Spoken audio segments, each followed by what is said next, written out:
तर एसआयटी यादीही यांनीच दिली, निवडही यांनीच केली अशी प्रतिक्रिया एसआयटीवरून अंबादास दानवेंनी दिली आहे. प्रामाणिक अधिकाऱ्यांच्या नेमणुकीची गरज असल्याचंही त्यांनी म्हटलंय.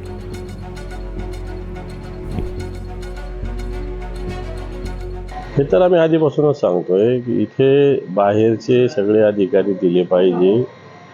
इथले बीडमध्ये असलेले कोणतेही अधिकारी याचा तपास निष्पक्षपणे करू शकत नाही. आणि आता एक एक गोष्टी समोर येत आहेत, आणखी पुढे येतील आणखी काही गोष्टी, याच्या पुढच्या गोष्टी समोर येतील. बा बीडच्या अधिकाऱ्यावर सातत्यानं ते अधिकारी एखादे चांगले असतील, एखाद्या मी म्हणत नाही सगळेच अधिकारी चुकीचे असतात किंवा आहेत, पण त्यांच्यावर ज्या पद्धतीनं दबाव असतो तिथे काम करताना, त्या दबावाखाली ते निपक्षपणे काम करू शकत नाही, अशा प्रकारची स्थिती आहे. म्हणून मला असं वाटतं याच्यात एक बाहेरचे राज्यस्तरावरचे चांगल्या अधिकाऱ्यांची नियुक्ती याच्यात होण्याची आवश्यकता आहे.